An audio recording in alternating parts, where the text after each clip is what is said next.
Weigh in representing Georgia's 1st Congressional District, Congressman Buddy Carter. Congressman, thank you so much for joining me. Congressman, obviously hours of testimony in this hearing, and so there's a lot to unpack here, but there were some shocking revelations here, and I think the most damning thing is that we have the military generals and Biden with two different sets of stories here. So which one is it?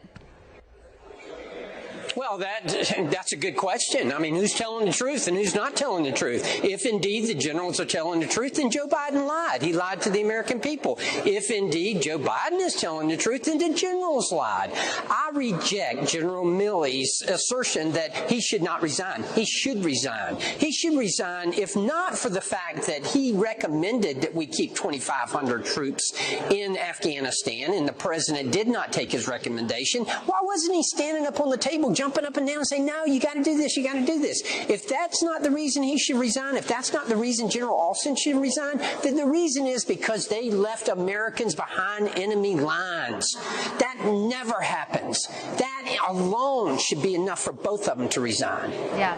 You know what I'm still really bothered by is the fact that we have these military generals in the Biden administration where they just continue to try to pretend that this withdrawal in Afghanistan was some sort of extraordinary success. It was not an extraordinary success. Lives were lost. There's still hundreds of Americans who want out, maybe more because they won't even give us the right number, right? We keep hearing different numbers every other day. And all of the allies that helped us, the interpreters and so on, they're still there. Many of them are still there, and not much is being done about that. So how is this in any way a success? And when they continue to push this lie, it was a success, it shows us that stuff like this could happen in the future. We need them to acknowledge what went wrong so we can make sure this doesn't happen again.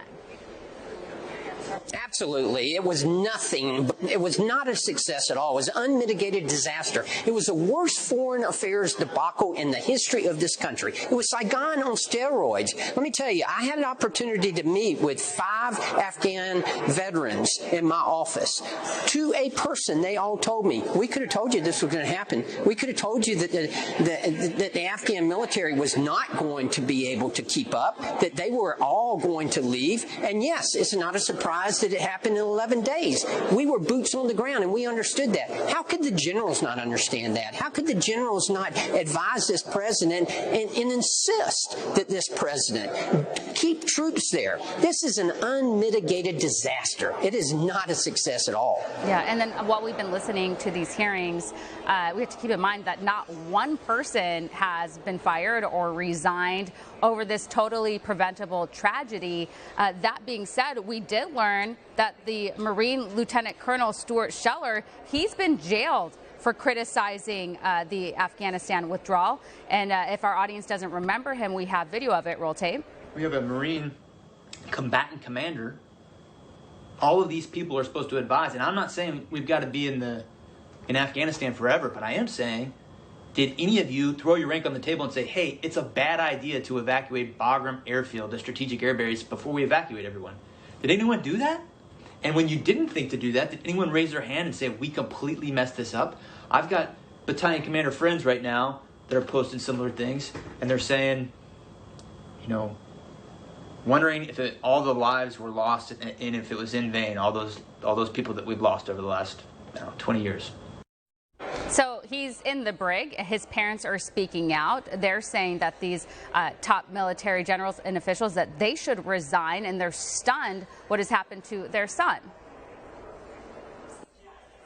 Exactly. What Lieutenant Colonel Scheller did was exactly what General Milley and General Alston should have done, and that is reject the chain of command and demand answers, just like Americans are demanding answers. Joe Biden wants to blame this on the Taliban army. He wants to blame it on the Taliban government, but he doesn't want to take any responsibility whatsoever for what happened. That is weak leadership. Yeah. There's just so much going on there. And again, we just have to remember that there are Americans and our allies that are still there that want out. And then every day we're learning more and more that the Taliban is the old Taliban. that we once knew.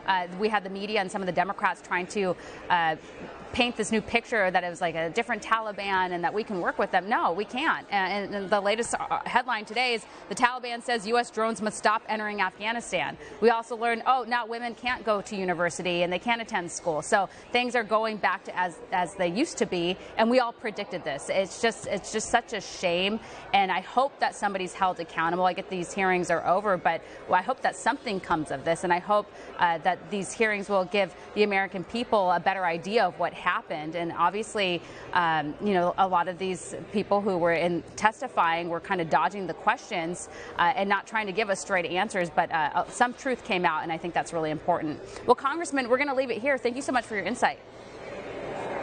Thank you. Of course.